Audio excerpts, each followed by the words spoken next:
Well, all right, everyone. Welcome to another episode of the Mindfully Gay podcast. And today, with my good friends, Nick and Jerry, we are talking about what inspires us, what motivates us. As Jerry starts laughing. Jim crack is out nice. before you hear this. Some of us rely on caffeine. That's too on much. that's on my list. That's on my list. Definitely. And I've been thinking about like what does inspire me, and I know there's people that inspire me and motivate me. There's things, there's TV shows, there's all kinds of things. So I thought this would be kind of fun. I know Jerry was asking, how do we make this, mindfully gay oriented? How, what makes it gay? So I was thinking, there's probably, I know for me, that there's probably kind of a baseline of things and people that kind of motivate you just regardless, right?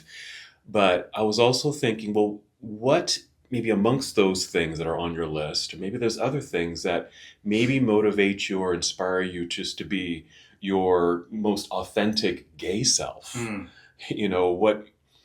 What allows you to be maybe an out gay man, for example, and what kind of prompts you and allows you and motivates you in that direction. So that's our topic for today. Would anyone like to jump in? Jerry goes first. Jerry's not feeling particularly inspired today. He will be inspired. It'll happen. Yeah.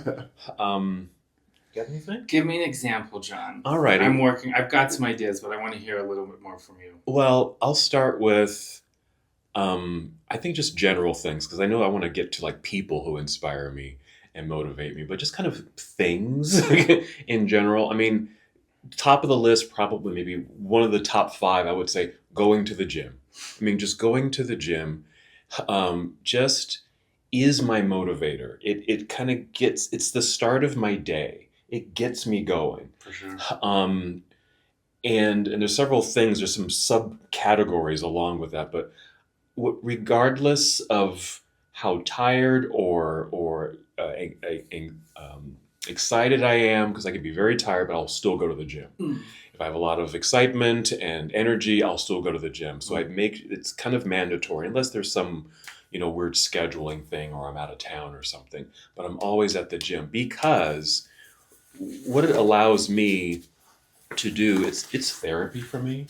Always. And so it allows me to kind of get into my head and just kind of what's going on with me today, emotionally, For sure. mentally, physically. And I feel like I can kind of hash things out. Even though I'm not talking to anybody, I feel like I'm having conversation with myself.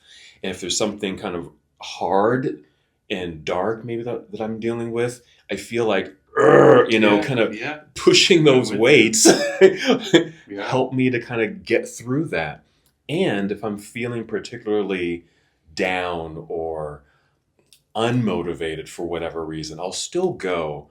But I feel like the act of getting on the treadmill or pushing the weights gives me the strength or reminds me, John, you're strong. You bet. John, you can get through this. Yes, you're going through some hard times right now, but look at you. Look at you right now. Yeah.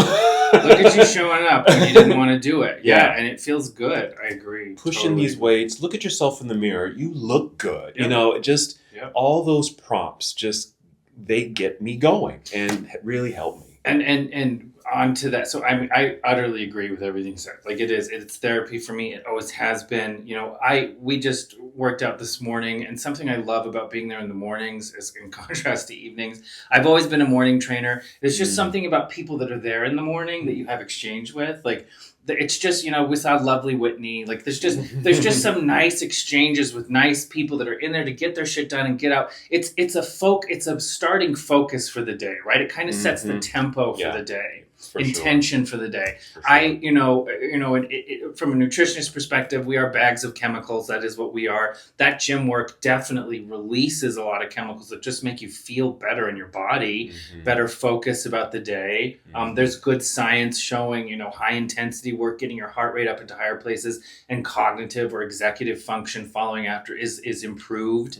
So, I agree that the time, the investment in yourself, the deposit in your health account count, making that daily for yourself, showing up for yourself. We get to do this. I remind myself of that too, especially when you're like getting kind of hurt, whatever. You know what? There's so many other humans on this globe in different places, far in very horrible thing. You know, I get to do this right now. Thank God, or whatever. Thank goodness I get to do this.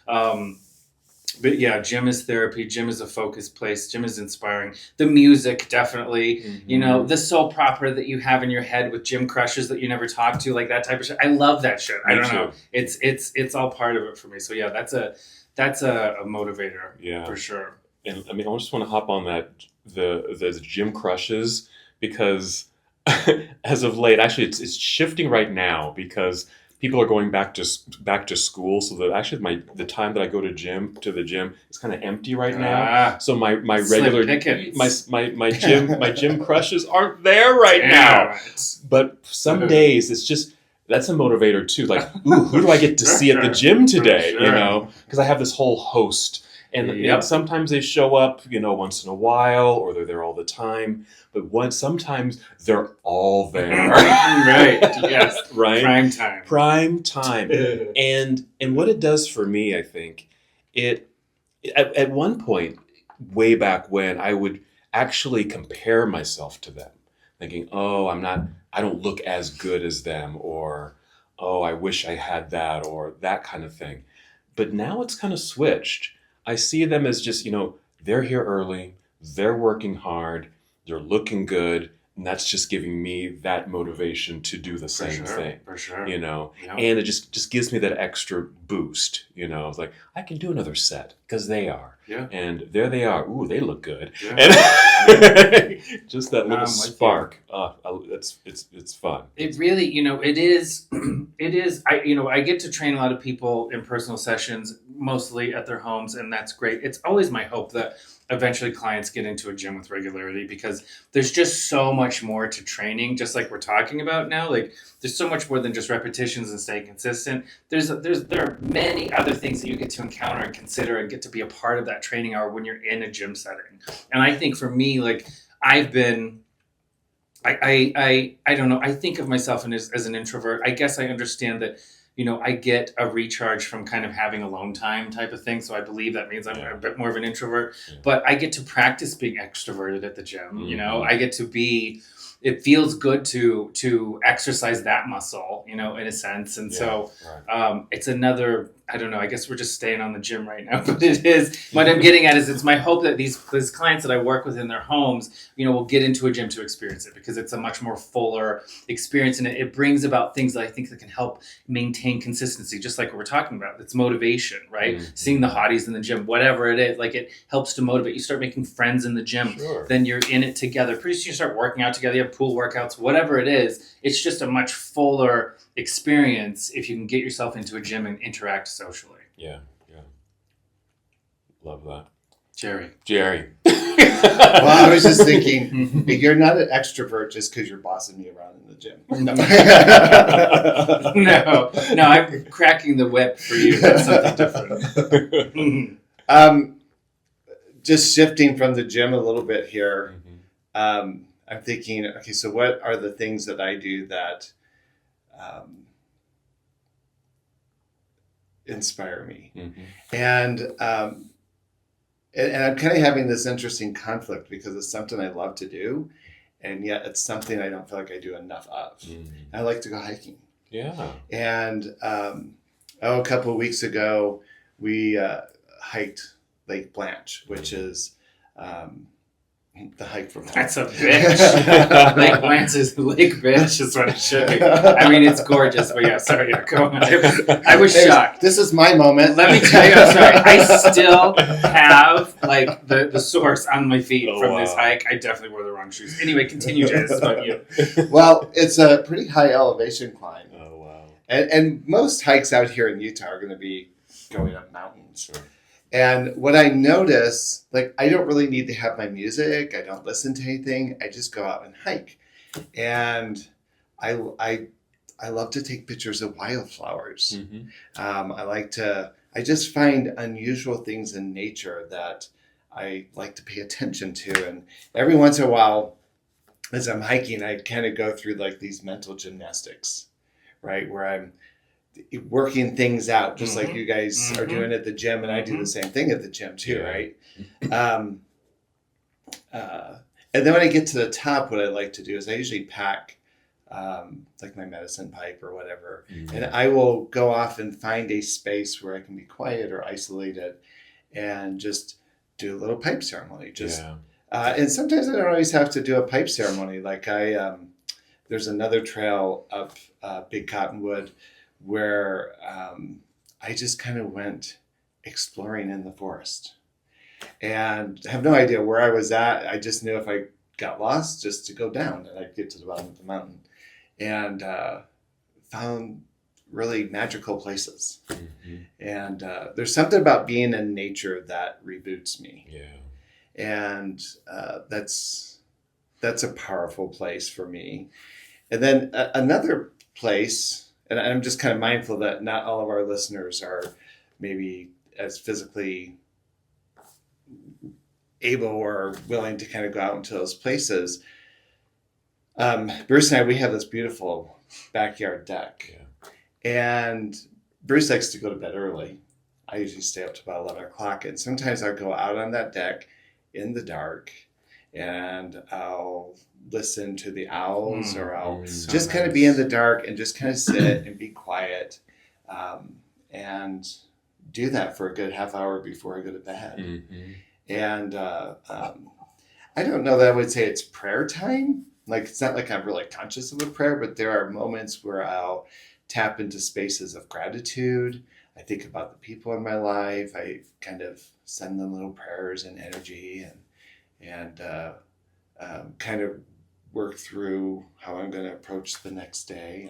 So it's just kind of quiet, contemplative time. Right. But so let me say, because here's what I'm picking up on. So whether it's the gym, whether it's a hike, whether it's a back porch, we're talking about maybe some activity, maybe a little less activity, but it's all about time to be in your head with your own thoughts. And think about the majority of people that, this is where we're just scrolling.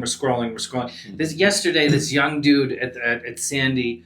It's horrifying the way they sit. Even they're just consistently like this. Like, this kid was in the sauna like this, and then he gets out and he's in the locker room and he's still just like that. The back is, and he's like, he's in his early 20s, and I just think that just replace what you're talking about with scrolling, and think about how unsatisfying that would be. What that would feed instead, probably some anxieties, probably some negative self-talking. Maybe there'll be some good things, but there's going to definitely be some bombastic bullshit negative things, and replace that with a walk in nature, with encountering some gorgeous flowers and some things that inspire you to think, and the birds and the wind and the sound. Like, it's just such a better place for contemplation. I just got back from the 7-day river trip. Oh, that's right. And we were totally off the grid. And I noticed this when we were in Mongolia, like when we went up to the northern part of the country, there is no electricity, there is no computer, there is no Wi-Fi, there is no Facebook. There's no Instagram. Oh, God, there's still places on Earth where it doesn't. Grindr still works. The nearest dude is one country away. By llama, yeah. Right. But here's what was really interesting. In Mongolia in particular, I found myself watching these kids, and I was just almost captivated watching these kids. Like it's television and almost. They were playing. They were playing in the stream. Yeah. And they were using their imagination. We had brought them these like rubber bouncy balls that when you hit the ground, they would light up. Oh. And you think we would have handed each of them a gold bar. Wow. But what was interesting is they weren't caught up into the world of electronics. And when we were on the river trip, I was very conscious of detoxing, letting go. Yeah. Because nothing worked. In fact, I couldn't even pull out my camera to take pictures because we were always in the rapids and what have you. And after about 24 hours, I was fine without it. So much so that when we got to a place where we could get a signal, I was like, do I really want to turn this on? Don't go back. Yeah. Don't go back. Mm-hmm. We were in Idaho. Where's the nearest gay guy? Yeah. Utah. No. But Um, it's interesting. I love Gabor's book. We've talked about it before, The Myth of Normal, right? Because we have so normalized. It's kind of like our generation is probably the last generation that remembers life The time before. Yeah. internet. Yeah. Right. And so we've normalized the internet in our lives in such a way that I really don't think a lot of our 20-year-olds in our community understand how to use their minds, their imagination, their creativity. The importance of Or just dialogue. what you're saying, like looking at a trip like that as an opportunity to unplug. Yeah. Like we've got nieces that I swear to God, they're double fisting now. They've got an iPad, they've got a Wow. phone, and it's here all the time. And I'm so concerned about, like, I don't, like, if you try to talk to them about, okay, let's take, like, you take them away and they have, Withdrawals. Exactly. It's screaming and crying, and it's not an unplugging. They want to plug right back in. And it's I agree with you. I can remember the time before when, none of this existed. When you're talking about the kids with the bouncy ball, I'm reminded of times like at family Christmas parties when we were younger and all the kids got the stupid little toys or whatever they were, and it was the greatest thing. And we just played with those toys and we negotiated with those toys. It had nothing to do with the wildness that is, now in the palm of their hands, and sometimes both, and that's a real, I don't know, maybe that's a task that it's upon us as the generations that remember what it was like. We're going to have to help these people with getting unplugged. Well, I think this is an interesting segue. To make this gay. Think about how gay men are interacting with each other today, as opposed to 30 years ago, right? Grindr becomes, and we've talked about this thing of object-object relationships. Grindr then becomes a catalog. Right. And people will say what they're looking for in Grindr, even if it's just friendship or networking or what have you, but it typically doesn't ever get us into a place of dialogue, communication, which I think is interesting, because one of the challenges we've had with our events, and I even did a little reel on this, I had someone we just did an ice cream social, and I had like 2 or 3 people contact me, and the tone of the communication was, I have anxiety about showing up because I'm not sure. Because I think it's a Grindr event. How I'm going to be seen, how I'm going to be perceived. Like we're on Grindr. Are people going to be mean? Yeah. And I even did a reel, and the reel was basically saying, dare to show up. And create the paradigm that you want. Practice. It's a place to practice. Yeah. I always say that, John. It's always a place to practice. And that's a good mantra. No pressure. Just come and practice. We're all practicing together. We really but isn't it, I just think it's an interesting commentary that we've created a system. Well, we have Sniffles, we have Grindr, we have... It's Sniffies, just so you know. Oh, okay, I call it Sniffles because we know what else is I only know because someone keeps telling me. That's all. Keep going. Right? We have these systems in place to figure out how to get laid. We need a system. I am inspired by what we're doing with Mindfully Gay. There it is. Because we need a system that encourages us to meet, to dialogue, to witness each other's stories. And engagements with each other. That chat I just had with Quadzilla in the gym, oh God, I'm so bad. He's so fucking hot. I don't know if he's listening, but that, like, that back and forth, that flirting, that stuff, like, I get so much out of that. Like, it's just, so much more than some exchange of butthole pics and dick pics and and I don't know. So as of 2 months ago, I've deleted both apps. I've never deleted them before. Wow. So that I'm done. I'm done, and I really want to pursue more things like conversations with Quadzilla. You know what I mean? Like, it's just, I don't know. It just feels good. It just feels better. I left happy. I'm pretty sure he's happy. And I don't know. It's a return to innocence. That wasn't innocence. It's a return to a type of innocence. I had to go back and take a shower. I'm a renaissance. I'm starting to I'm a sweat right here. renaissance man. That's what it is. Yeah, But no, I'm with you, Jerry, for sure. What we're doing with Mindfully Gay, that inspires me because it is the solution to this. Because there are, especially, I don't know.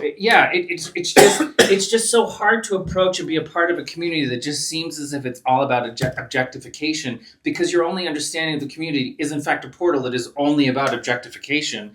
And so that's what this ice cream social, that's what these movie nights, that's what this is all about. It's an opportunity to push that aside and to come practice just being social and meeting people without any pretense, without taking your shirt off, without anyone assessing this and that. We're just going to talk and maybe make friendships. Right. And something that you just demonstrated here, Nick, because just the contrast between kind of scrolling on the different apps and actually having an actual conversation with the person in front of you is almost night and day. Where, like you said, you could be so in your head, so many stories get drawn up, when you're kind of scrolling through the catalog, right? And just, hookups and all of that. And I wonder, will they like me? And I don't know. And just all that stuff doesn't seem very motivating and inspiring. Yeah, but confines you. But just the way that you kind of lit up when you're talking about having a conversation and talking with someone who's right there, there's something there. Yeah. There's something quite enlightening about that, and even that to motivate you to I'm gonna delete these apps, or at least hide them, put them where I can't easily get to them. I put them on my burner phone. Right, put it on the burner phone, right. And then it's like I'm going to practice this more because the feeling that I got from actually engaging with someone in person was much more fulfilling. Sure, and I want more of that. Right. And it's, again, not to reduce everything down to chemicals, but again, you think about the chemicals involved with an exchange with Quadzilla in person or scrolling. Maybe they're like, I'm probably not big enough, whatever the fuck. It's such a different exchange, and it's driven by different chemicals in the body. It is. And the feel-good chemicals come from being in person, making eye contact and talking. I think that's how we evolve. Do you know what I am inspired by just in this conversation? There's a part of me that does like Grindr and Scruff, but I also think I'm a little bit unconventional in how I use it. I mean, I've met a lot of friends this way. I've invited people to the lodge this way. Mm-hmm. I think that's smart, though. I think unconventional, fine, but I think you're using it in a better way than most people can't do. Yeah, but I really am genuine. I mean, I'm a therapist, but I'm just genuinely curious about people, and I'll see something in a profile, and I'll say, "Wow, that's really interesting." Yeah, right. But here's one thing I've seen in our community that I admire, and I say this to people all the time: there's someone for everyone. Yeah. Yes. I have seen some really unique combinations of couples and relationships where I think, wow, I just would have never guessed this my superficiality would say I would never guess that person with this person. Yeah. Even when we look at things like the daddy-son dynamics, when someone's older than right, I think isn't it interesting how we have celebrated that concept? Mm-hmm. How we have chasers. Yeah. Right? People who like big guys, people who like little guys. Yes. Right? Like there is, I think in many ways, the gift of being disassociated from Christianity and the rigidity around that, it has given us extreme permission to be imaginative in the dynamics and relationships and how we explore those relationships in a way that, frankly, feels healthier than what I've seen in a lot of heterosexual dynamics. I hear you. Yeah. Great. And I think, do we recognize that as a gift in our community, or do we compare it to the heteronormative rule and judge ourselves by it? Ooh, that's a really good notion because I was just thinking about our episode. We talked about our gay gifts and blessings. It's like, so what are the blessings of Scruff? What are the blessings of Grindr?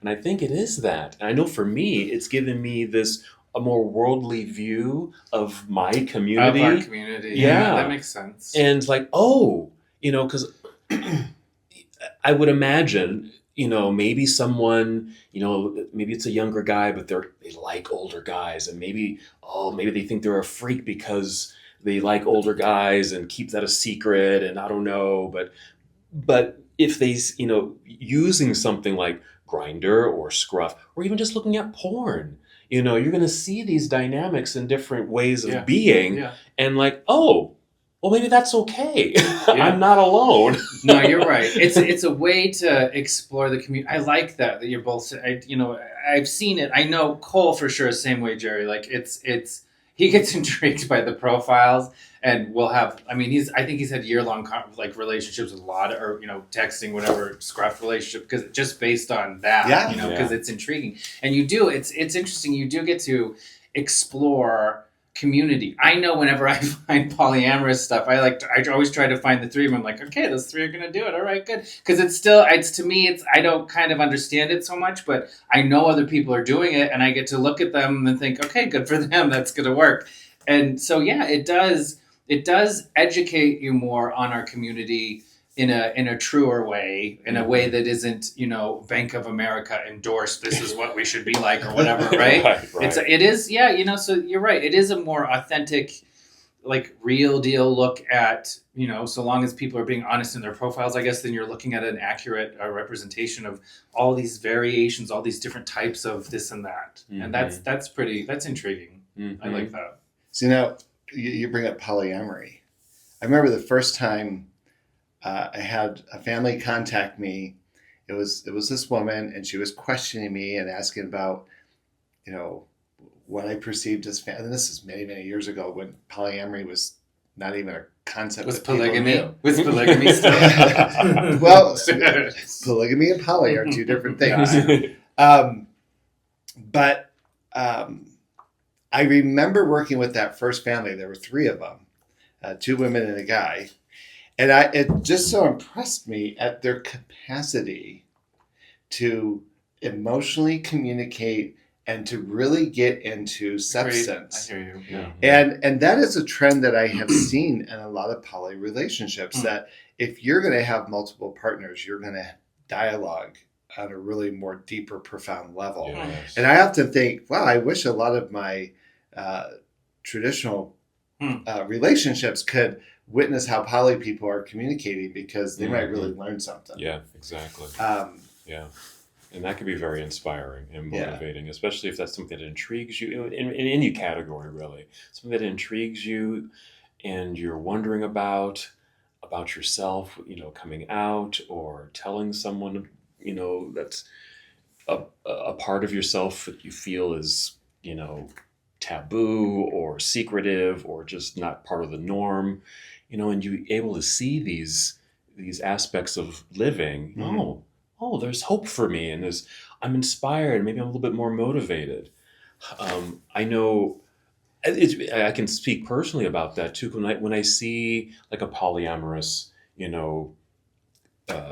family, relationship, like, oh, it just expands my consciousness around relationships, options, Yeah. and really how wonderfully unique we are as a gay community. I remember way back when I don't know if we still have a really active royal court, It's around.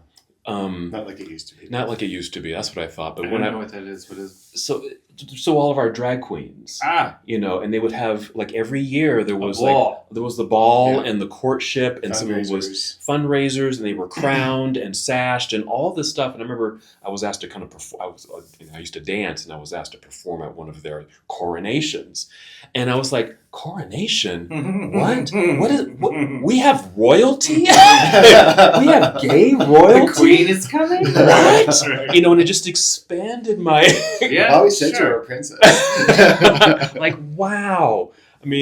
So that we don't necessarily feel like we have to live the heteronormative lifestyle, that we've got options, and we've got a lot of options as far as, ways that we can live. And that was one of my first, observations of how diverse we are as a community. And it gave me hope, because it made me feel like, oh, I don't have to put myself into a box of, I got to act this way and be this way.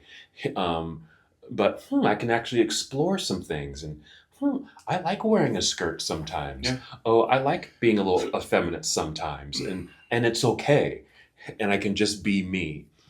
That's the gay gift, right? Yeah, That's yeah. what we get to do. We get to do that. We have many options and we can explore them, and there's no right or wrong so long as it's consensual and no one's getting hurt. But yeah, that you hit that, Jerry, with, because that's the thing with me with the polyamorous. Like it is very intriguing, but that's exactly where I go, is like, how would I communicate in a relationship like that? I just don't think I'm capable. And it's funny because I always go back to my mom. And I always go back to my mom that had just divorced my father, and I lived with her down here, and we watched those movies about women being divorced, and I watched all those TV shows with her about women that were single, and I don't know, and my mother was scorned, so I grew up with this understanding of relationships, and that could happen, and the idea that the three could be together had never been more foreign in my in my mind. Yeah. And it is we have a lot of options, and that is inspiring. That is certainly not what I was raised to think about relationships. And then, now being here, realizing all of the diversity, the wonderful diversity that is in our community, and that is very inspiring. Mm-hmm. Yeah. I often think that the diverse nature of our community, LGBTQIA+, and as much as people want to disparage that and politicize it, I often think what's ironic is I think God was very intentional in bringing us into the world to stir things up. Yes. I've never had, things that look very obvious on a talk show don't translate the same way in the therapist office. And we have to be really creative. I'll give you an example that's not necessarily gay related, but I used to work with sex offenders, guys who would commit crimes against their own children. And you would think, as a parent, right, as the mother, she should leave him and beat that. And very seldom, and I worked with a lot of offenders, very seldom did I see the women divorce those men. And we can get into a lot of social politics about why that might be.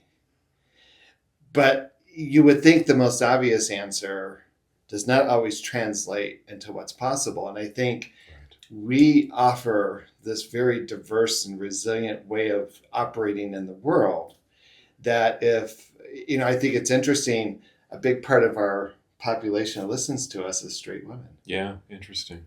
Yeah. And what an interesting invitation to think outside of a box. And we dare to do that in our sensuality and our sexuality and our expressions. And, we dare to be incredibly creative in a really powerful way. And I think there's a lot to learn from that. Yeah, I'm just trying to kind of get this meta kind of observation of, what happens when you feel motivated? What happens when you feel inspired? Like these straight women, I assume, that are listening to this podcast, what are they getting out of this? What's inspiring them to come back and continue to listen? Or if there's something shifting and changing in their own lives, what is it? And it reminds me when I was in college, actually, and I came out in college, quite publicly in college. And I remember I had a roommate, and he was a good-looking guy, and he had a really good-looking girlfriend, and we're all friends. And but I remember her, because she was beautiful, she would flirt with a lot of people. It's her power. Yeah. And it was her power, it really was. And she would try to flirt with me too, and I just really didn't respond in the way that I think she wanted me to respond. She was a good friend, but I wasn't responding in a flirty sexual way with her. And until I came out publicly, and certainly they found out, and she I remember having a conversation with her, and she was, I had a feeling, but I wasn't sure. And I said, what do you think it was that made you think that? She said it was not the things you said, it was actually the things you did not say, which really stuck with me. It's not what you said, John. It's what you didn't say. And so I'm wondering if that's, so I link that back to, motivation and inspiration.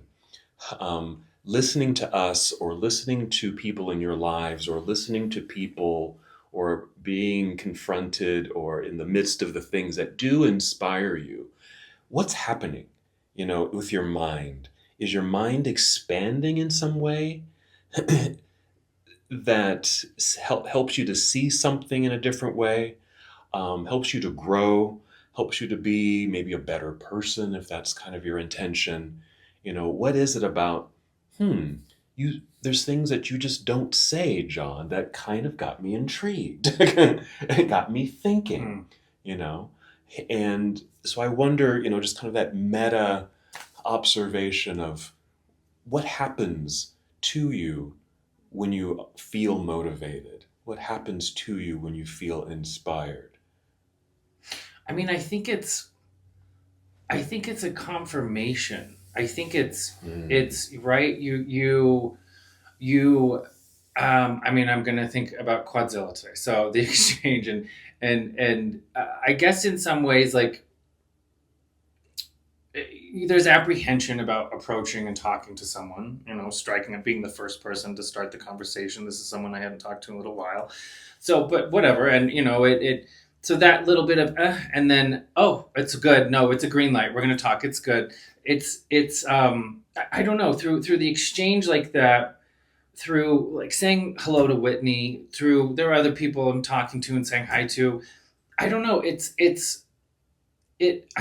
just feels good. It just confirms like a happiness in me. I don't know how to explain it exactly, but I think that's I think that's a lot of it for me when when getting inspired by things is it helps to confirm the good things that maybe I suspect about myself, maybe. Yeah. And that helps to motivate me. I'm like, okay, no, I was right. I guess I was right about what maybe I was thinking about, and this exchange helped to confirm that, and I'm feeling more confident. I feel more confident. That inspired me. Yeah, maybe that's it. That makes a lot of sense, because then it reinforces, you perhaps being able to do that again. Yeah, with sure. the same person, Sure, perhaps less with another apprehension person. next time. Yeah. Like, oh, like you say, confirm something within you. It's like, oh, I can do that, or I do have this feeling and it's positive, and I can now, not only affirm that, I can act on it. Yeah. I think it's just so fascinating, what something like that does to a person, when you are inspired, when you are motivated. Oh, that made me think of something in yoga. Um, so there's this chakra system, the 7 chakras, and the third chakra is the solar plexus, and the color is yellow. Solar, like sun, so yellow. And and sometimes it's thought of as the energy center for motivation, but it's actually more than just motivation.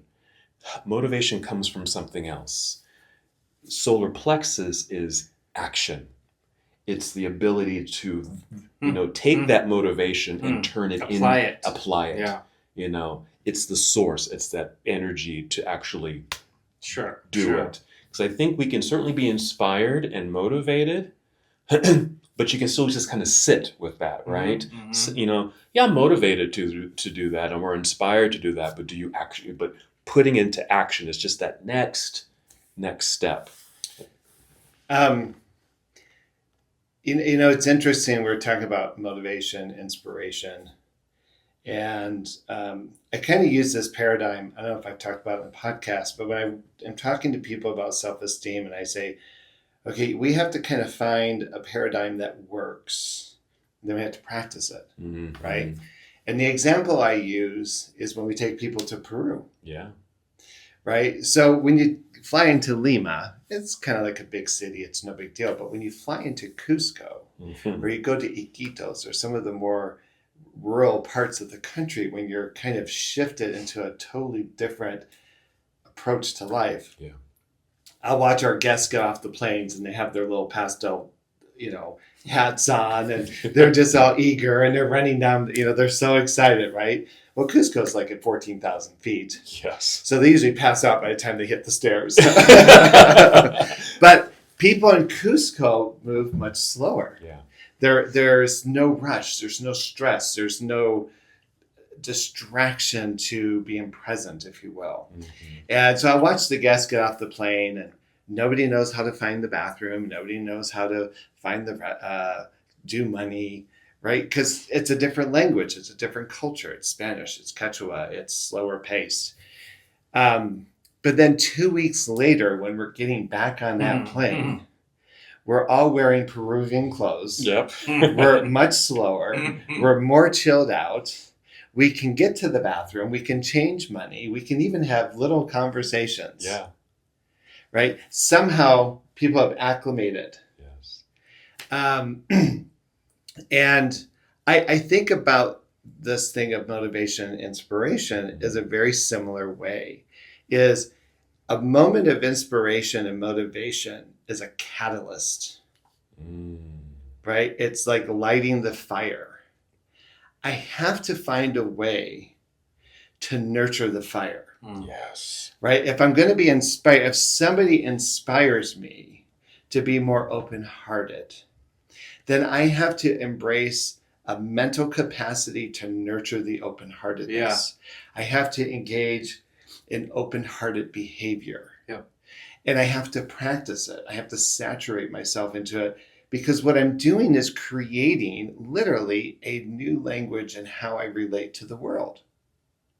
Yes. And so moments of inspiration and motivation are great. I've been working with you now for 2 years. And I would say a lot of what happened initially was, I would say I did not have a belief that I could do it. Mm-hmm. And so I had to kind of believe that you knew what you were doing. You had to suspend your disbelief. Right. And then at some point, I've been able to acquire that language for myself, be able to make those assessments for myself, set those goals for myself. Yeah. Right. Because of the practice. That's a good example. Yeah. Really good. I've been doing my yoga practices with Dice and Janelle. Yeah. On Apple Fitness. Yes. Right. And it's interesting. The first couple of times I would do the yoga classes, I'm like, what's a downward facing dog? And what are they doing? Now I don't even have to look at the screen. Are you doing crow yet? Because that's what you got to start getting into. That's the one. That for me, when I'm doing that, I'm like, holy shit, I'm doing this. Like crow. Oh, and where your legs are... No. Where you're down on the floor and you put your knees up to here. No, I and we're can't up do on. that. You can. I've had you will. I've had moments Yeah. where I've been able to achieve it. Yeah. Yes. Okay. Okay. But yes, what's interesting though is when I first saw a crow thing on one, I thought, Yeah. No way. Yeah. they're like in their Fuck this 30s. But then I'm looking at Janelle, and she's a beautiful woman. Talk about I swear, inspiration. during Savasana, I always have. She says some of the most beautiful things, and It's I true. lay there, I'm crying because I'm inspired. It's true. She's Right? very good at that. But she's a big girl, Yeah. Mhm. Yep. and I watch her, and I think, if sister can make Yeah. that happen, Yeah. I know I can. Exactly. Right? And And so does that kind of stoke that fire then? now, but I had to You get keep to feeding the it. place. Yeah. Because when I was overweight, when I had no mobility, when I didn't even, when I was kind of moving towards retirement, right? I didn't. It took time to get to that space. And for a while, I was borrowing it for him. And But then pretty soon you learn how to keep stoking that Yeah. flame in yourself. right. Mm-hmm. Wait, let me say.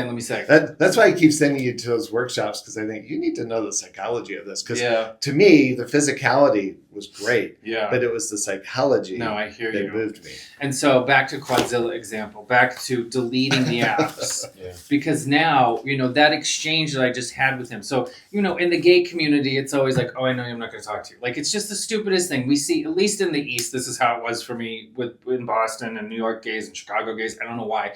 But you're in events together, whatever. You know each other, but I'm not going to talk to you. It's just some stupid thing. I don't know what it is. It's dumb. Yeah. And so I want to I don't want to do that anymore. I don't want to be like that anymore. I've deleted the apps. I'm talking to Quadzilla. I feel good about it. What that does for me, it inspires me as I go about and I see other dudes in the gym. I'm saying hi, I'm nodding. They're probably waiting for me in the locker or whatever. It doesn't matter. That's what it's supposed to be. But like I'm extending myself and I'm having interaction and it feels good. And it was something before that I was conditioned to think, oh, yeah, I've talked to you before on the apps, but I'm not going to talk to you in person or whatever that bullshit is.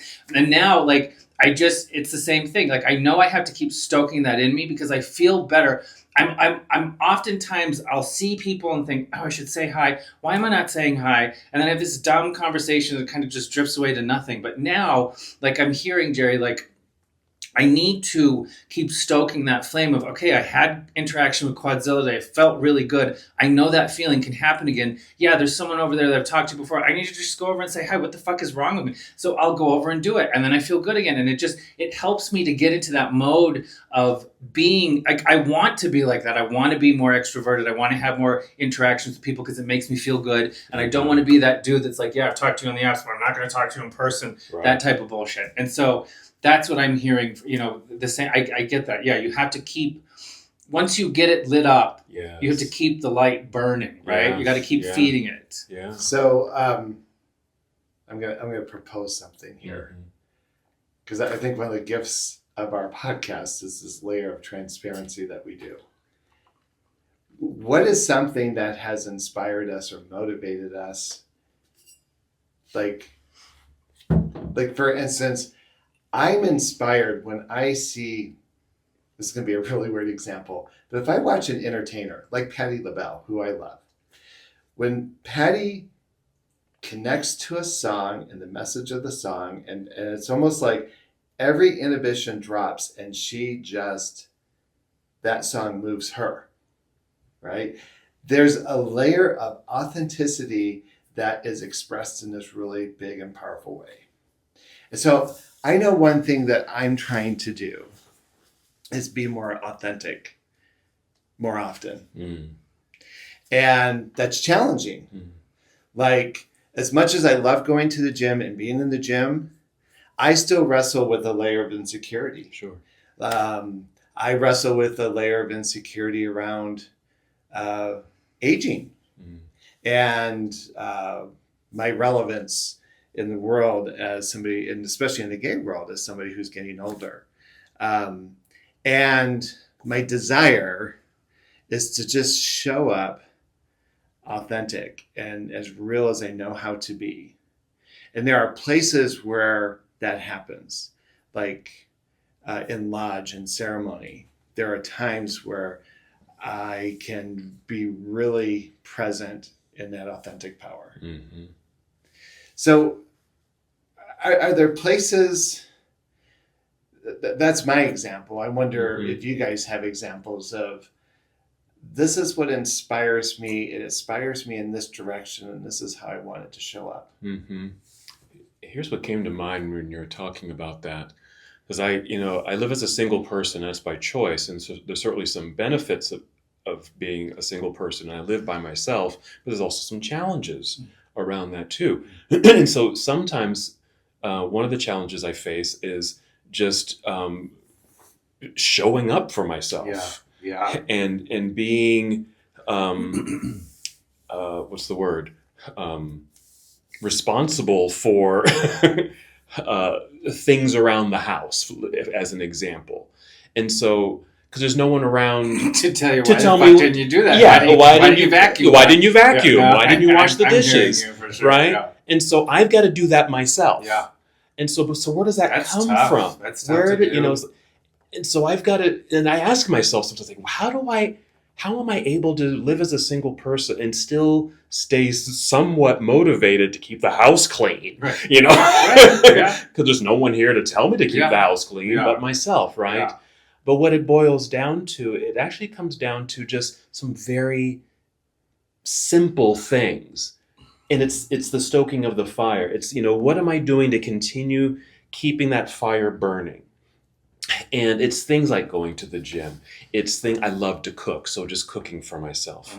I like being creative and creating things. And this is what made me think of this when you're talking about Patti LaBelle.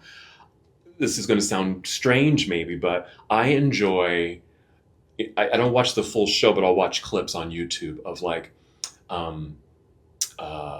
So You Think You Can Dance, or Yeah, I love that show. America's Got Talent. Yeah. And just seeing these talented people Yeah. kind of get up on stage and they do their thing. Sure. There's, being ultra vulnerable, and they sing their song or they do their act, or when the audience is exploding and they're clapping and someone gives them a golden buzzer. Yeah.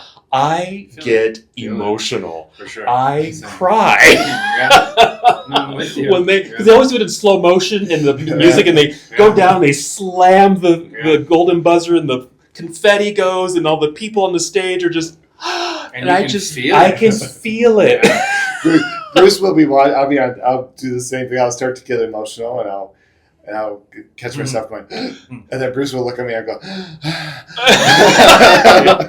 like, you can't see this. But there's something that's very authentic and real and somehow inspiring to me that keeps that fire burning in me. I don't know what it is, but I enjoy watching those things. It does give me that vibe. It gives me that solar plexus energy to, you can do it too. Can I ask you this? When I watch those videos, because I've been asking myself that question too, like, why is this like provoking me? Yeah. Right?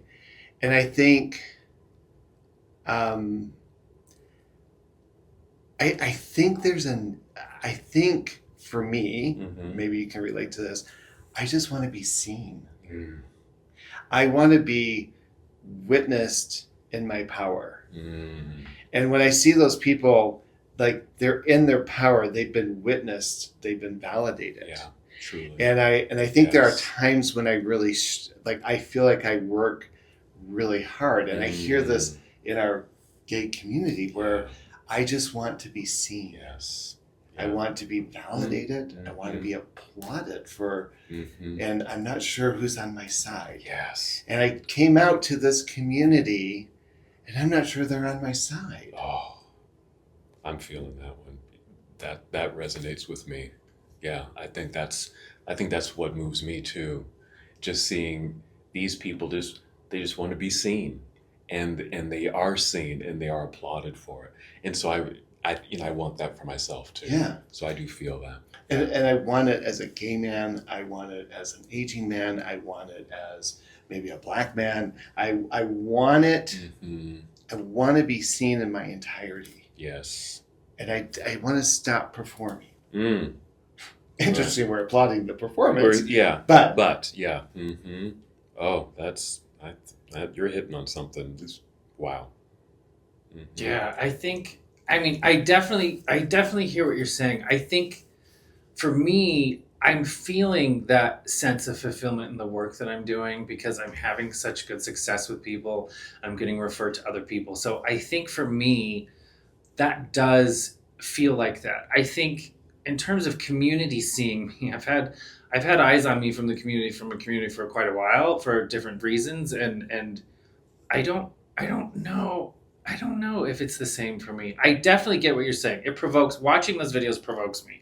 I think for me, what I'm thinking is like, oh, it must feel so good to get that applause. Oh my God, Katy Perry loves you right now. It must feel so nice for you. Like, I don't know. I look at it and it's different. I too get emotional very much. I'm very happy for them. I love the crowd. It's the energy is like, oh God, that must be so amazing to be the center of that or to have the feeling of that. I get what you're saying. I think it's just a little bit different for me, but I do like that I find that I feel like I'm being seen, and I feel that sense of fulfillment with the work that I have. I that is a part of why I'm very fortunate in what I get to do, is that it does that for me. Can I dare to make an observation? Yeah. Because I know you compared it to other stuff that you do. I would dare to say, like, I love Nick. I love you too, Jerry. But I see the complexities of Nick. Mm-hmm. Oh, he ain't that complex, but thanks. Well, so many complexities. Right? But do you hear what I'm saying is, I think in those other venues, Yeah, you're people right. see this thing. See I one think thing. when you are training, Yeah.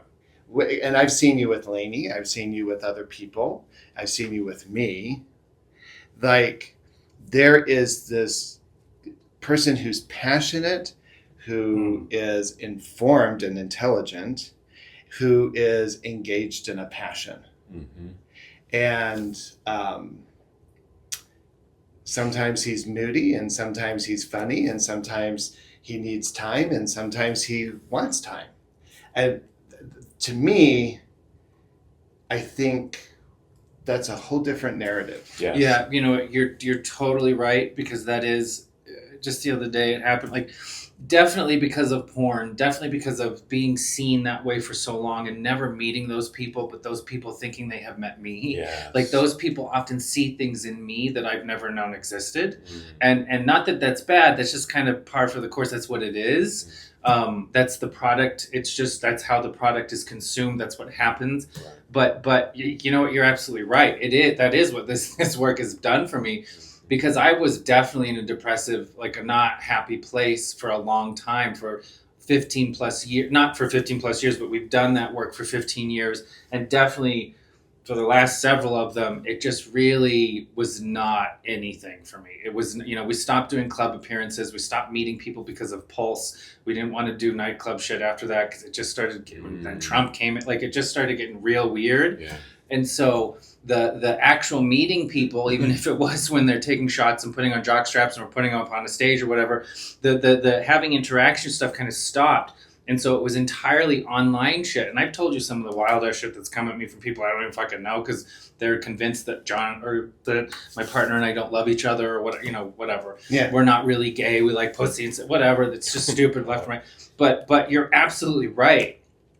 That's what I'm feeling, is I'm coming from this place of, I think I have more to offer, but everyone has just seen this for so long, and they also have a lot of ideas that, frankly, I've never really thought of myself like that, but they're doing it for me or whatever. And then, now I'm in a place where I get to have these sessions with people, and I love the exchange, and I love thinking about programming and progressing, and that helping them get to that, oh my God, I just did that moment, like you're talking about, like that shift inside of them that they come from, they've resigned from this is what it's going to be, to like, oh, well, the possibilities are much more, grand now. And I get to do that. And it's a very different place from where what that other type of work was. Yeah, absolutely. Two things. Everything I just said to you, I would say to Cole, because I love my time with Cole, and such a unique person who's Sicilian. He certainly is. But here's one thing that I know I struggle with, and I just kind of heard you say it. Because what I know about you is you're a good neighbor. You keep a meticulous house. You are a good friend. I have a sense of the kind of entertainment that you enjoy, right? Like, you're more than just porn. You're more than just the trainer. Those are things that we do, right? I always call you the yoga master, right? But I know so John. Much more. So much more. Yeah. So he bakes. He, Right. he has Etsy. But all He what can I present know, as a very naughty woman. I know she's naughty.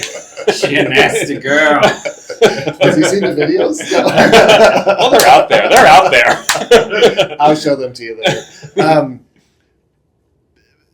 I'm a social worker. I'm a therapist. I've been doing that for 30 years. When people engage me, they very quickly want to put that on me. They want to put trainer on you. They want to put yoga on you. But those are things that we do. I know places that you've shared with me that are concerns and vulnerabilities. Joyce, right? I mean, such a sensitive place in your life, right? That tells me who you are. As much as I love you as the yoga master and teacher and executor of those skills, what I love about you is those sensitivities and your ability to show up, your ability to care, right? That's what I see in you. Yeah, you're handsome, you're sexy, you do this great porn, but those are just things that you do, and I'm anxious to see what your 50s will look like and your 60s, and how are you going to grow into this mature man of this in going into different stages of life. Right. What is it that you value besides biscuit? You gotta know biscuit, right? Exactly. And sometimes it's a challenge for me. Like I've been sharing with you guys, I've been having a lot of anxiety, and I love what I do. I really do love what I do. I also recognize that I'm maybe kind of burning out, and I'm having a hard time reinventing myself. And I have to keep going to that place of, I'm not what I do. Yeah. And please see me as a spiritual, emotional being that struggles, that wants to be seen, but also is developing into who I'm becoming. Yeah. Am I making sense? Yeah. And I think that is that meta, motivation, inspiration. Just the validation, that validating of self and parts of self, like you got validated, like, oh, I can do this.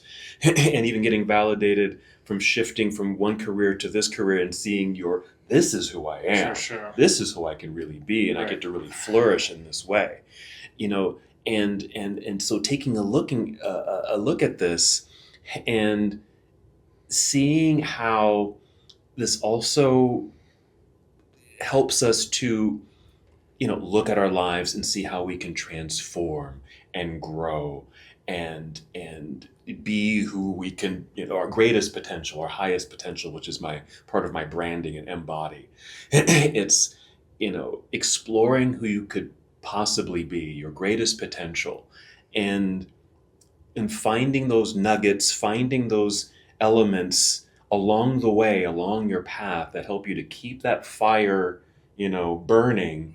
So you can, so the path is lit, so you can get to that next point. Yeah. So that's why I'm seeing you right now. It's like, I'm having some questions and some thoughts around, this next part of my life, and where does it all go? And but where keep do I go from fostering that conversation. Keep encouraging that.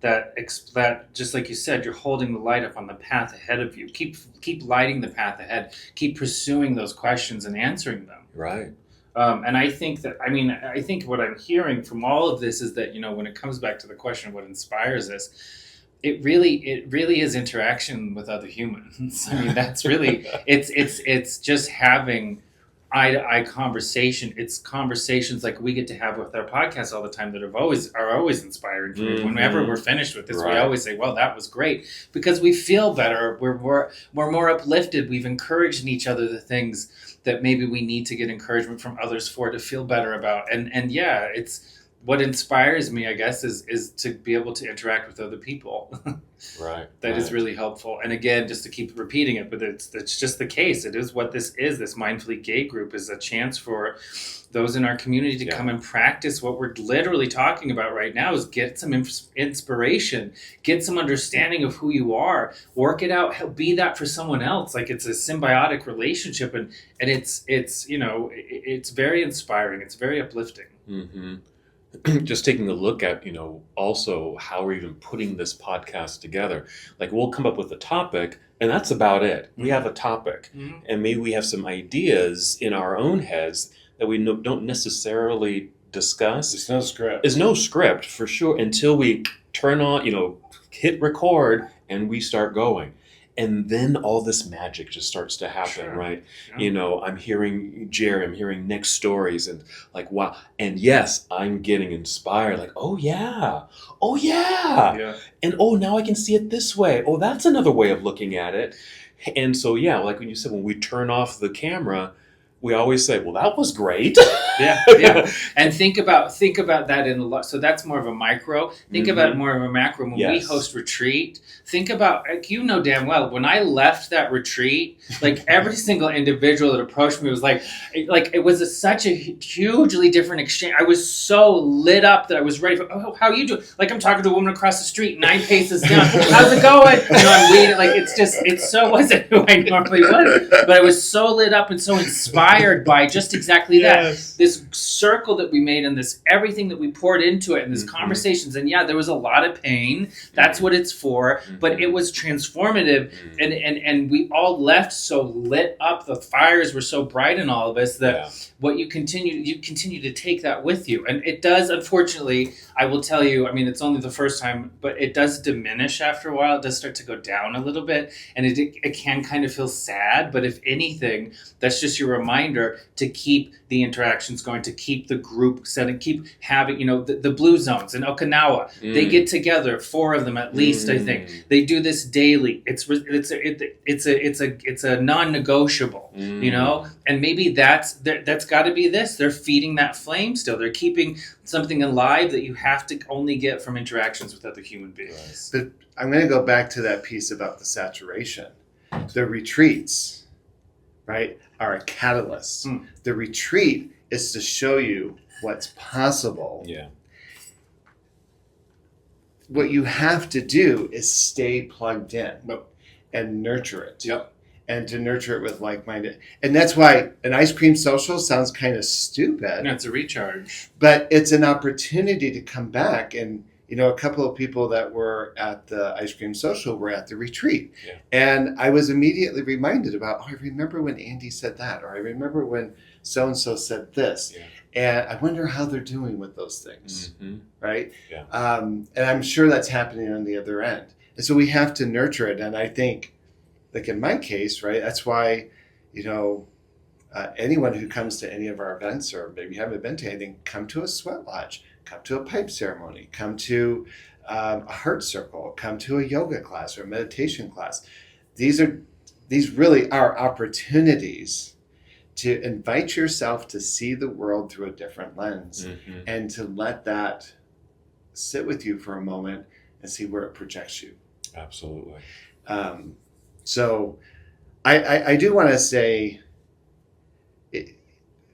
when we talk about inspiration and motivation, I was originally thinking about people, and I have this hero of Helen Keller for lots of reasons.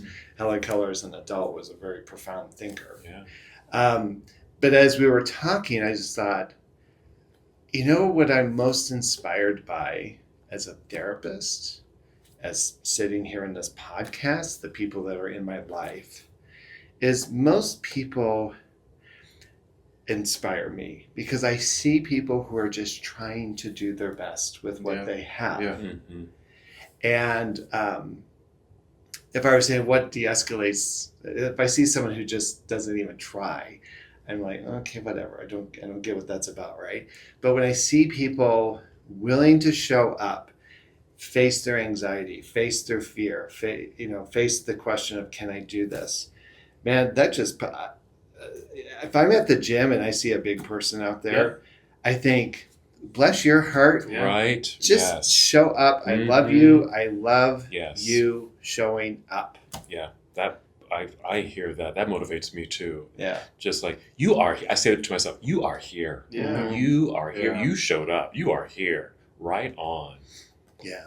So, okay. Yeah. I think that really kind of wraps it up as far as this conversation. Like, I thought we were going to talk about people too, people who inspire us in our lives. But I think, and I was thinking like movie stars and, people who are kind of outside my circle. But Henry Cavill's taint specifically. We'll cut that. Wait till you see Deadpool and Wolverine. Have you seen it? Yeah. Is he in it? What taint? Is the taint in it? Holy shit, I saw the wrong one. Wait. I saw it. Yeah, exactly. I wasn't. No spoilers. Where was the taint? No spoilers. No spoilers. Sorry about that. But it really Look how quickly we dissolve. But it really is, just this, the three of us, you two inspire me. We hope we're inspiring you, that you tune in each week or every other week when we've got these dropping for you. And hopefully it's giving you that little spark, that little something that says, yeah, I can affirm myself. I have confirmed myself, and I'm motivated. I'm inspired. I'm going to try that. That sounds good. That sounds like me. And yes, I am going to step into some of that fear and anxiety and show up to one of those events that they have. Ice cream social, that sounds like fun. I haven't learned about, sweat lodge. I want to go to a sweat lodge. Try these things. And of course, there's the retreat. At the time of this recording, we just had our retreat. So we'll be talking more about that, get some people's observations and experiences and what they felt during that retreat. So maybe you get inspired to come to the next one, because we would love that. We would certainly love that. But if there's nothing else to add to this circle and this conversation, we just want to say to you, thank you for listening, and join us in this conversation. Join us in this conversation, because that's what this is really all about. And join us in inspiring other people. That's what it is. That's what it is. It really is. And so I think that really sums it up. So thanks again for joining us, and we'll see you next time on the Mindfully Gay podcast. Thank you for tuning into this episode of the Mindfully Gay podcast. If you enjoyed our conversation today, please remember to hit that like button and subscribe to our channel. This way you won't miss out on any of our upcoming episodes, where we continue to explore fascinating topics and share meaningful stories. Your support means the world to us. See you in the next episode.